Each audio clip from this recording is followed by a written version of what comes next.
Bapa di dalam sorga, kami sungguh mengucap syukur hari ini kami ada kesempatan untuk beribadah bersama-sama menghadap Engkau.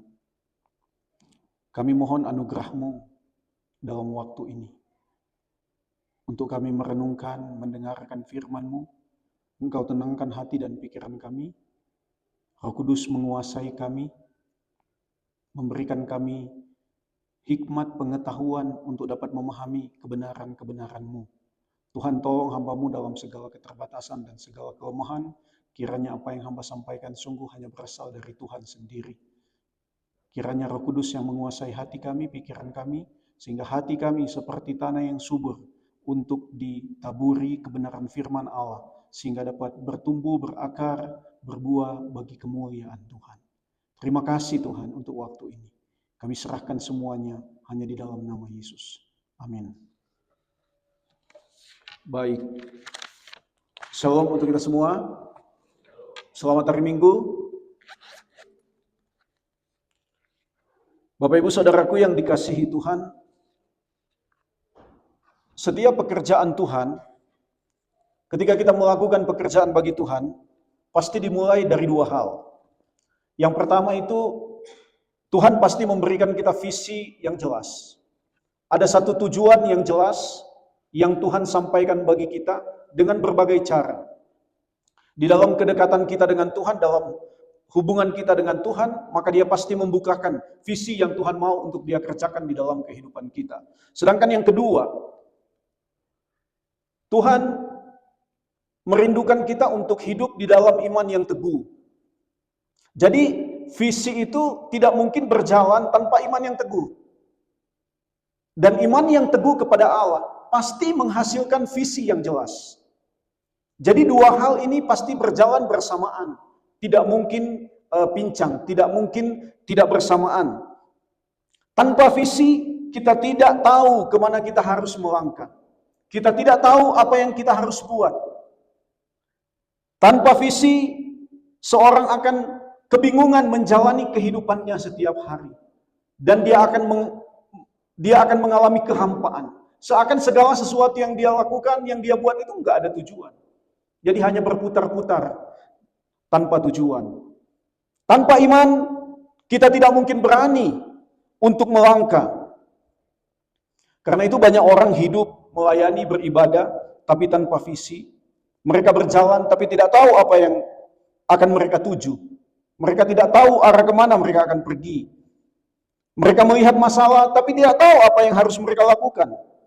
Atau sebaliknya, kita punya keinginan yang besar, tapi kita nggak punya keberanian untuk melakukan sesuatu, karena kita nggak punya iman.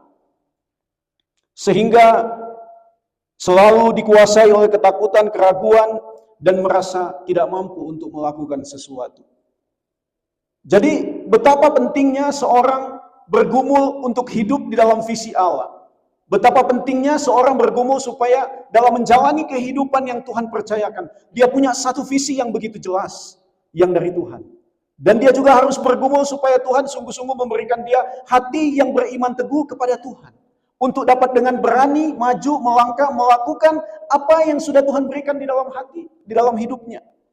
Kita akan melanjutkan perenungan kita berkaitan dengan kitab Nehemia, saudara. Dengan satu tema visi dan iman. Vision and faith. Mari kita buka Alkitab kita. Nehemia pasalnya yang kedua, saudara. Ayat 11 sampai ayatnya yang ke-20. Saudara bisa mengikuti di dalam Alkitab masing-masing. Saya akan menjelaskan perlahan demi perlahan bagi kita semua.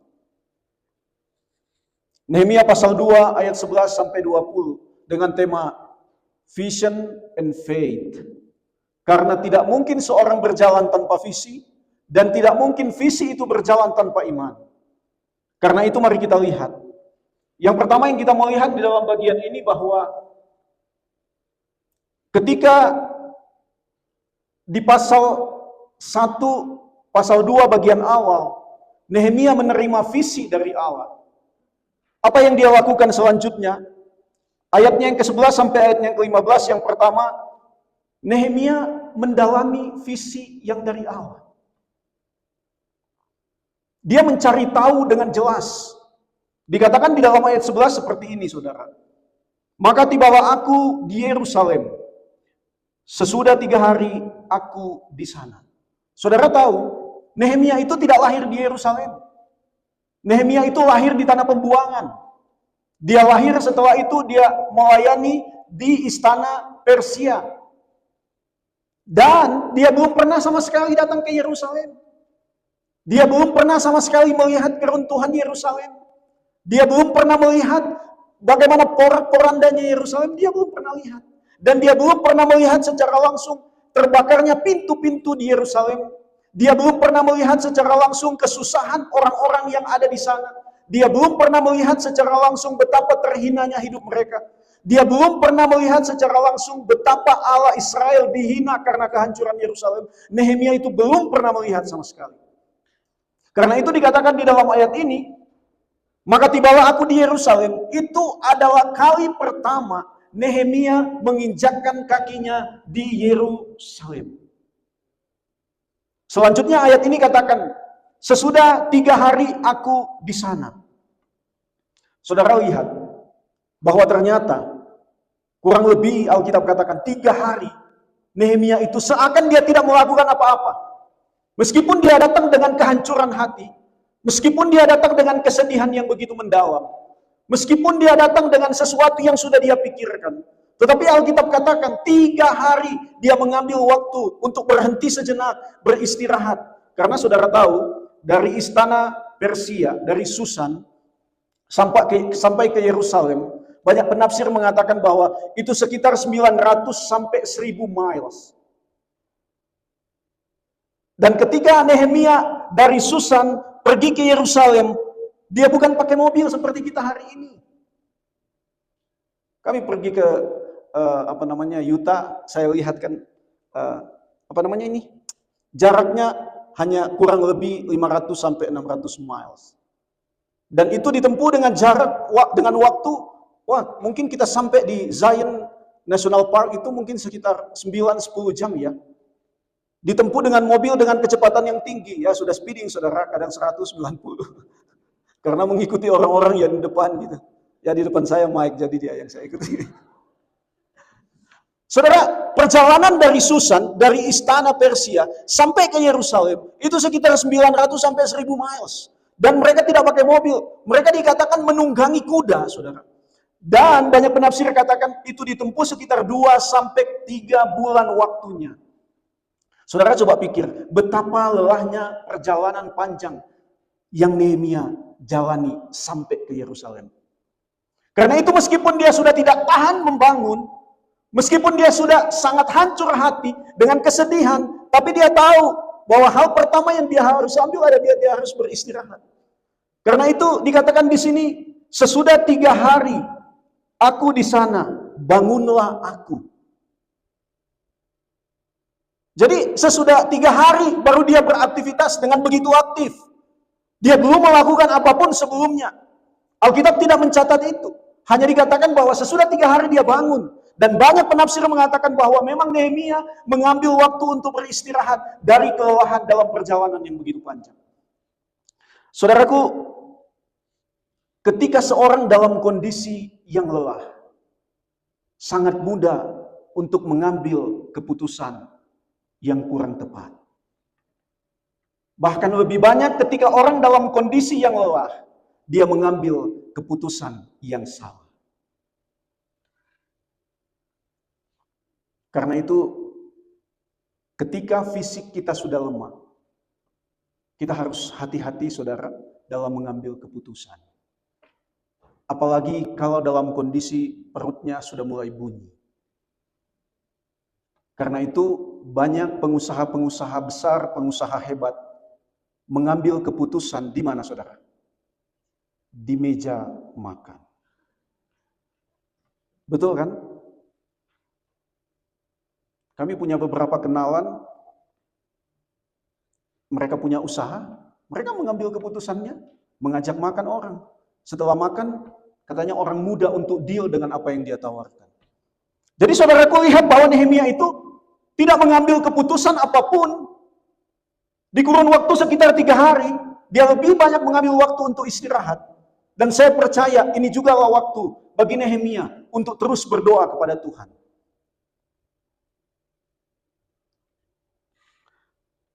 Ini menunjukkan bahwa Nehemia itu tidak buru-buru di dalam mengambil keputusan. Meskipun untuk membawa Yerusalem itu harus bangkit dari keterpurukan, itu sesuatu yang urgent, itu sesuatu yang harus, itu visi yang Allah berikan kepada dia. Tetapi dia tidak buru-buru ambil keputusan apapun. Di waktu pertama dia baru tiba, 3 hari pertama dia tidak ambil keputusan apapun.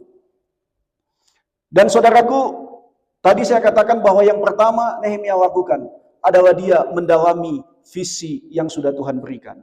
Karena itu dikatakan, bangunlah aku pada malam hari bersama-sama beberapa orang saja yang menyertai aku. Aku tidak beritahukan kepada siapapun rencana yang akan kulakukan untuk Yerusalem, yang diberikan Allahku dalam hatiku. Juga tak ada lain binatang kepadaku kecuali yang ku tunggangi. Saudara lihat, apa yang dilakukan oleh Nehemia ketika dia bangun? Ketika ada orang-orang menyertai dia, dikatakan bahwa dia pergi bersama-sama dengan mereka. Tetapi dia tidak langsung menceritakan apa yang dia mau lakukan kepada banyak orang. Dia masih menyimpan di dalam hatinya. Dia tidak memberitahukan kepada siapapun. Hal ini menggambarkan apa, saudaraku? Lihat, bahwa ternyata Nehemia punya visi dari Tuhan, tapi dia tidak sembarang umbar segala sesuatu kepada banyak orang. Menunjukkan bahwa ternyata visi Allah itu yang diberikan Allah memang terlebih dahulu terbentuk dari kehidupan seorang pribadi dulu. Dia benar-benar dalami, dia benar-benar gumuli, dia benar-benar lihat, dia benar-benar mau mencari tahu. Karena memang visi dari Allah terbentuk dari seorang pribadi, itu benar-benar dimapankan dari seorang pribadi. Dan itu yang dilakukan oleh Nehemia. Ketika dia datang ke Yerusalem, dia tidak langsung memposting atau dia tidak langsung mengumbar, saya akan ke sana, saya akan membangun, saya akan melakukan segala sesuatu. Tidak. Alkitab katakan dia menyimpan di dalam hati, apalagi kepada orang-orang, kepada pemimpin-pemimpin pada saat itu dikatakan di dalam ayatnya yang ke-16. Para penguasa tidak tahu kemana aku pergi dan apa yang akan aku lakukan. Jadi Nehemia benar-benar terus-menerus mendalami, terus-menerus bergumul, supaya sungguh-sungguh visi dari Allah itu benar-benar dia mengerti dengan baik, sungguh-sungguh mapan di dalam hati dan di dalam pikirannya terlebih dahulu. Visi dari Allah memang sering sekali terbentuk dan mapan terlebih dahulu, barulah dibukakan kepada banyak orang. Dan dikatakan di dalam ayat yang ke-13, aku menyelidiki dengan saksama tembok-tembok Yerusalem yang telah terbongkar dan pintu-pintu gerbangnya yang habis dimakan api. Saudara lihat, sebelum dia meminta orang membantu dia, sebelum dia menyerukan untuk membangun bersama, dia cek sendiri di malam hari bersama dengan orang-orang yang dia percaya, bersama dengan orang-orang yang menyertai dia. Tentunya ini bukan orang-orang sembarangan. Orang-orang yang dia tahu bahwa mereka juga akan dipakai oleh Tuhan bersama-sama membangun.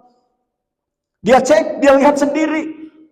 Dia menyelidiki kerusakan, kehancuran, kebakaran yang terjadi. Betapa indahnya kalau banyak pemimpin di berbagai negara, atau secara khusus di tempat ini, atau bahkan di Indonesia, ketika mereka dengar satu masalah baru mereka cek sendiri gitu ya. Pasti negara itu maju. Karena kebanyakan pemimpin-pemimpin hanya dengar informasi, hanya teken kontrak, bangun. Tidak pernah dicek sampai selesai. Akhirnya ada jembatan yang baru dibangun, belum dipakai sudah ambruk. Tapi Nehemia tidak melakukan hal yang demikian. Dia cek dulu, di mana kerusakan. Bahan apa yang harus digunakan? Berapa biaya? Berapa orang yang bisa diminta untuk membangun bagian ini, bagian ini. Karena itu dia mengecek berbagai tempat. Kalau kita lihat di dalam ayatnya yang ke-11 sampai ayat yang ke-15, dia benar-benar lihat satu persatu. Dengan menyelidiki dengan saksama, dengan begitu teliti dia melihat. Artinya bahwa Nehemia itu gak sembarangan untuk mengerjakan visi Allah. Dia tidak mau asal kerja. Dia mau mengerjakan yang terbaik bagi Tuhan. Dan dalam bagian ini kita melihat bahwa dia mencurahkan segala sesuatu yang ada di dalam dirinya. Dia menyerahkan hatinya, pikirannya, tenaganya, bahkan apa yang dia punya. Saya percaya Nehemia serahkan untuk visi yang sudah Tuhan berikan kepadanya. Artinya dia all out untuk mengerjakan. Dia benar-benar mengerjakan sesuatu untuk Tuhan, bukan untuk manusia. Bukan hanya untuk pembangunan Israel supaya kembali terbangun. Tetapi benar-benar dia tahu bahwa apa yang dia mau kerjakan itu sungguh-sungguh mengembalikan kehormatan nama Tuhan. Bagaimana dilihat oleh orang-orang di sekitar bangsa Israel yang sudah terhina, mereka sudah dicela oleh bangsa-bangsa di sekitar mereka. Saudaraku, dari bagian yang pertama ini, coba kita bertanya di dalam diri kita. Apa visi yang Allah berikan kepada kita secara pribadi? Apa visi yang Tuhan berikan bagi keluarga kita? Kita perlu bergumul untuk hal ini. Sudahkah kita berjalan sesuai dengan visi Tuhan? Kalau kita tahu bahwa Tuhan sudah memberikan saya visi yang jelas, sudahkah kita mencermati? Sudahkah kita mempelajari? Sudahkah kita menyelidiki dengan sungguh-sungguh visi yang Tuhan berikan di dalam hidup saya, dalam hidup pribadi, dalam hidup keluarga? Apa yang harus saya lakukan? Karena tidak mungkin kita bisa menuntun, menolong, membimbing orang lain kalau kita belum mengerti dengan jelas suatu visi yang kita mau kerjakan.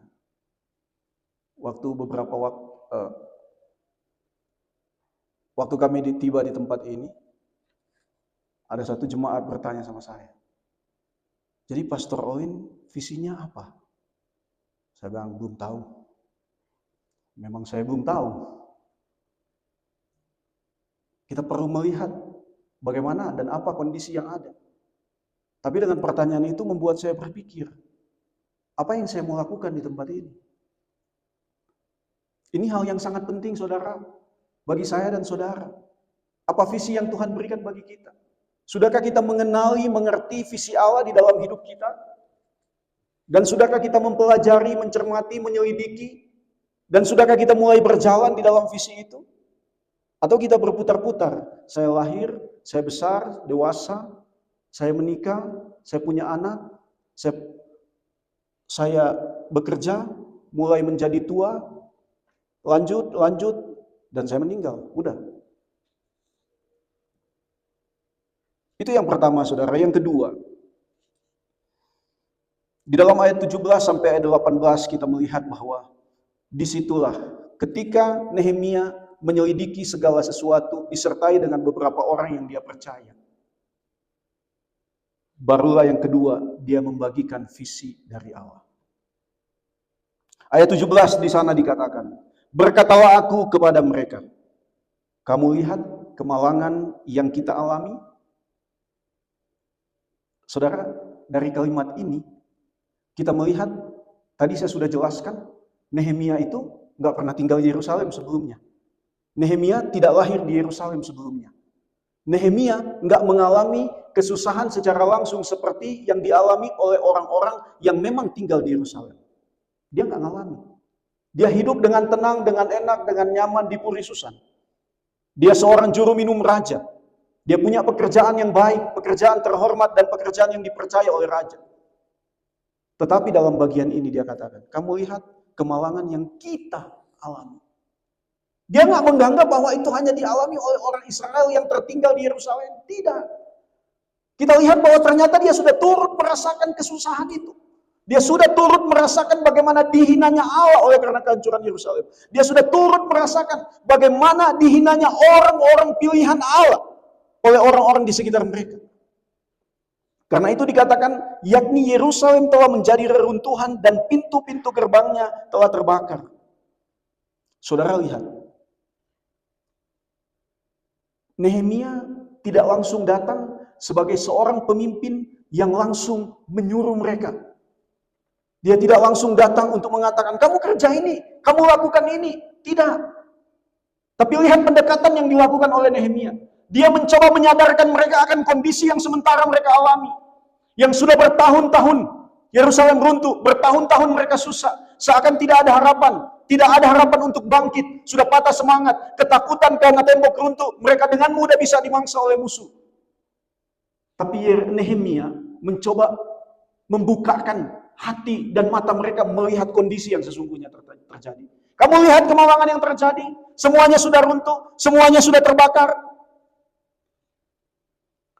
Nehemia bukan bertujuan untuk menjadi pemimpin di antara orang-orang yang ada di Yerusalem saat itu. Dia tidak pula berlagak lebih tahu daripada mereka. Dia tidak mau menjadi seorang pemimpin di antara mereka. Walaupun kalau kita baca, saya sudah jelaskan bagian sebelumnya, bahwa Nehemia itu punya surat dari raja. Punya surat perintah. Dia bisa memerintah siapa saja. Tetapi dia tidak melakukan itu. Tapi Nehemia tidak berpikir untuk mau membangun sendiri.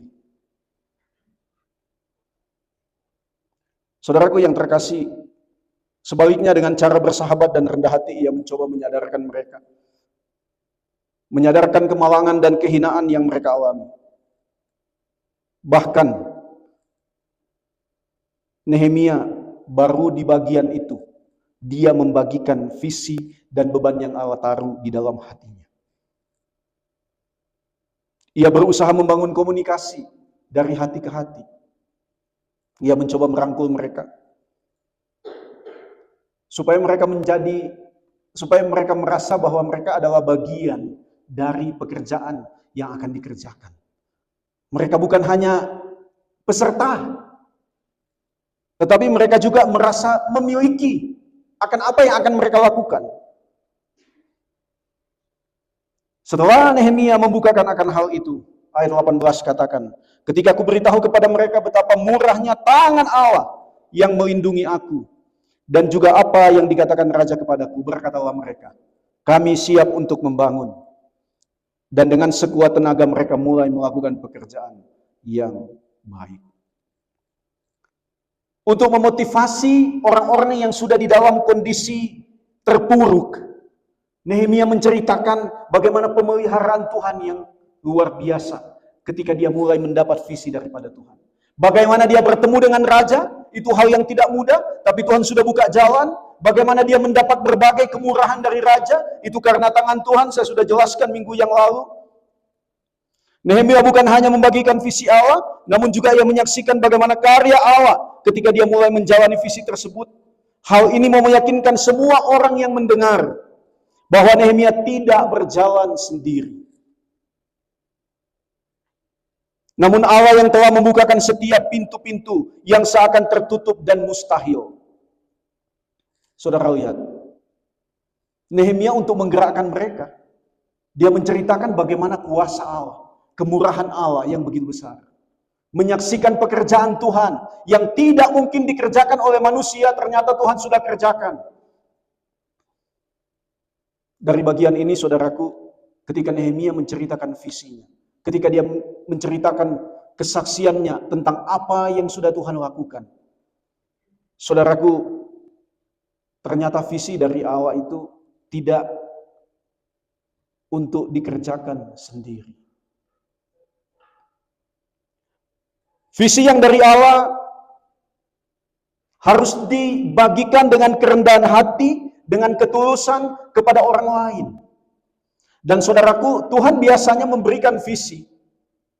Visi itu bukan hanya bertujuan untuk kepentingan diri seseorang, tetapi visi itu lebih kepada kepentingan orang lain.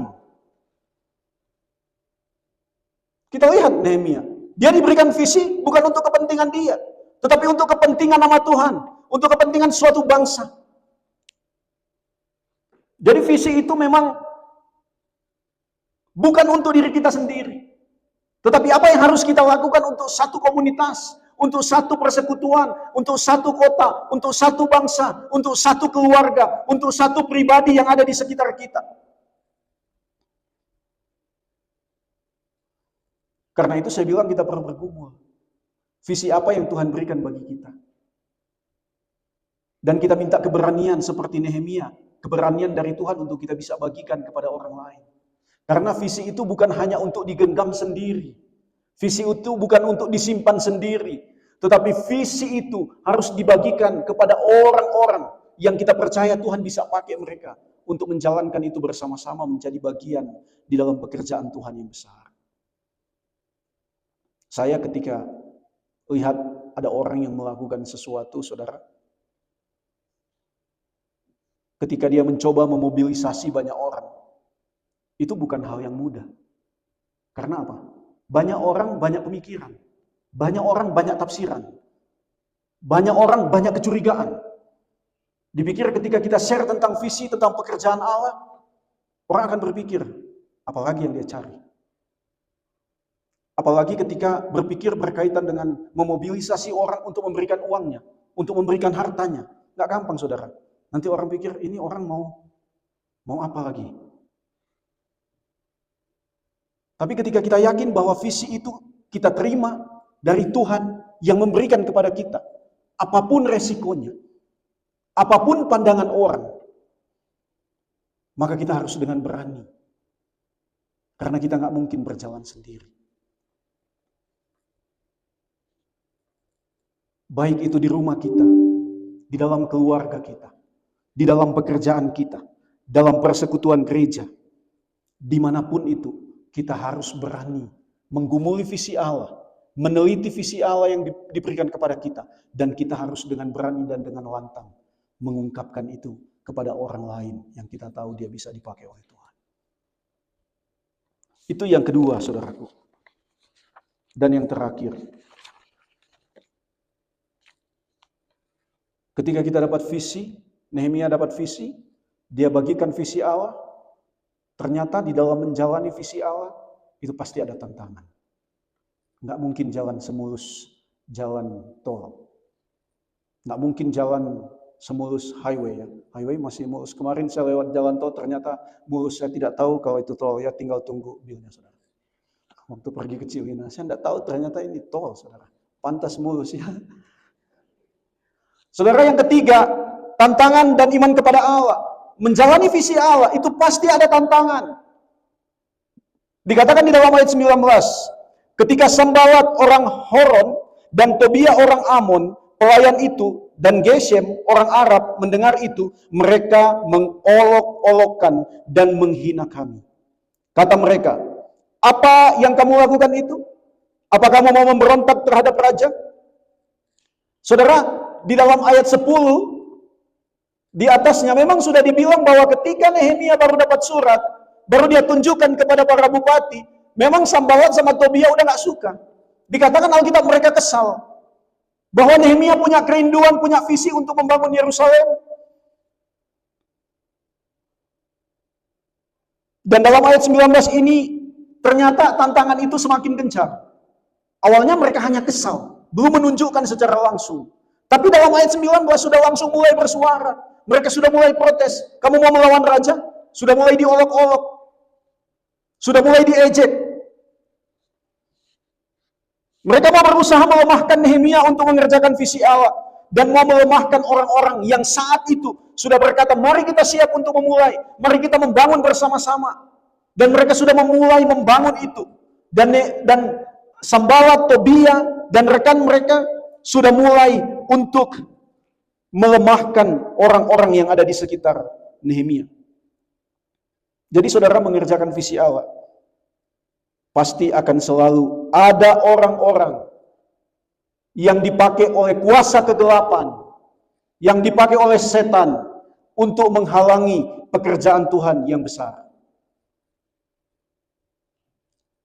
Ketika kita mau buat sesuatu untuk Tuhan, siap saudara, karena apa? Melakukan visi Allah, berarti kita masuk di dalam peperangan bersama dengan kuasa gelap. Masuk di dalam visi Allah, berarti kita melawan musuh yang gencar tapi nggak kelihatan. Itu tidak gampang. Pekerjaan kuasa gelap juga bisa menggunakan orang-orang yang ada di sekitar kita untuk menghalangi. Dan itu terbukti ketika Nehemia mau memulai segala sesuatu bersama dengan orang-orang yang sudah mau mulai membangun. Ada orang-orang yang sungguh-sungguh mau menghalangi itu.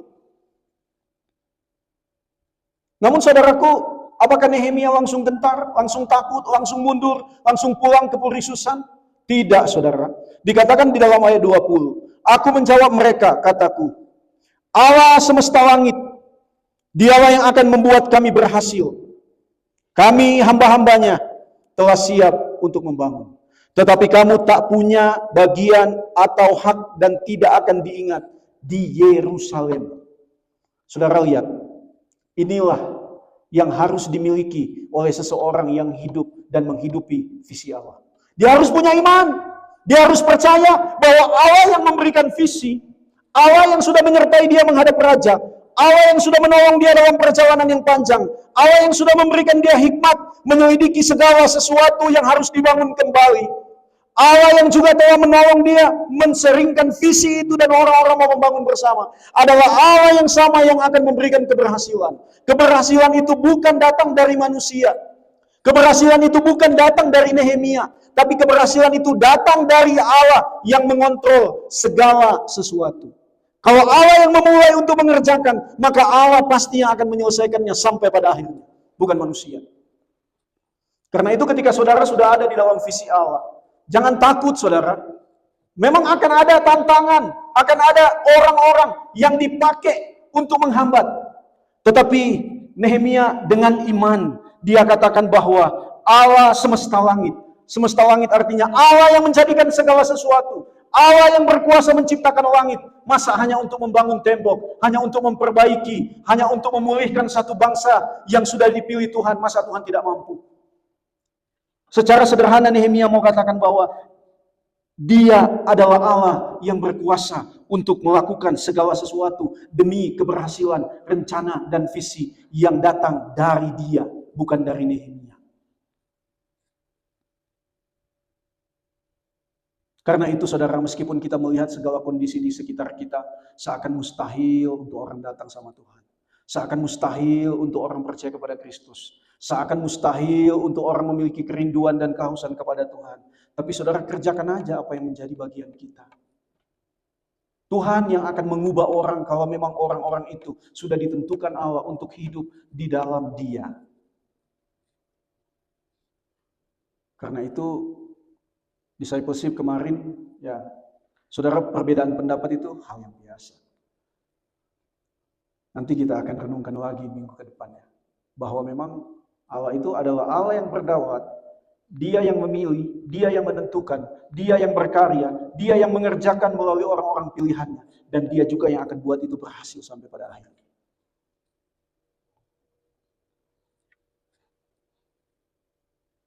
Allah yang memberikan visi dan panggilan kepada Nehemia adalah Allah yang memelihara dia untuk mengerjakan segala sesuatu sampai pada akhirnya. Saudaraku, coba kita pikirkan hari ini di dalam kehidupan kita. Sudah sejauh mana kita ngerti visi dari Tuhan? Dan visi dari Tuhan harus dijalani, dihidupi dengan iman yang teguh di dalam Dia. Tapi kalau kita belum punya visi sampai hari ini, sesuatu yang kita mau kerjakan bagi Tuhan, saudara, saya mau mengajak kita untuk bergumul bersama-sama. Karena kita harus berjalan dalam visi Tuhan, supaya kita bisa menikmati proses demi proses yang Tuhan mau, yang Tuhan inginkan, apa yang kita mau, apa yang Dia mau untuk kita lakukan bagi Dia. Apakah yang kita kerjakan saat ini adalah visi dan panggilan Allah?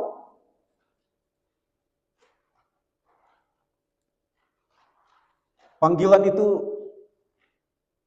sangat dekat dengan kenyamanan.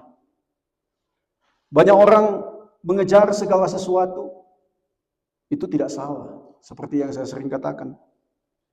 Tapi apakah benar, saudara, itu adalah panggilan Tuhan bagi kita, bagi saudara?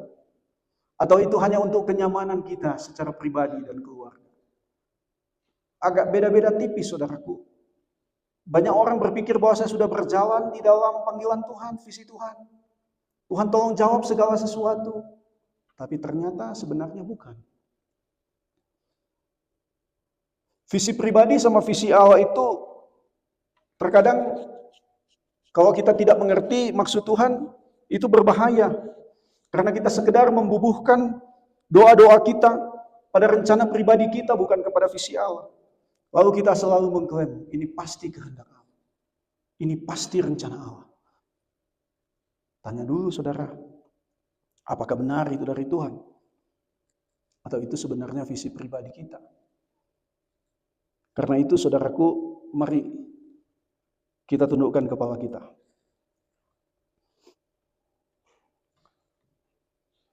Saya berikan kita waktu 30 sampai 45 detik untuk kita bergumul. Kalau kita belum punya visi dari Tuhan, tanya sama Tuhan, minta sama Tuhan. Tuhan berikan saya visi di dalam hidup ini. Sehingga hidup ini yang saya jalani gak sia-sia. Saya berikan waktu kita untuk menggumulinya di hadapan Tuhan. Kalau saudara belum terima hari ini, di tempat ini, saudara harus pulang ke rumah, bergumul terus. Berlutut di hadapan Tuhan. Berteriak dan berseru di hadapan Tuhan. Tuhan, apa sebenarnya visi yang Tuhan mau untuk saya lakukan di dalam hidup ini?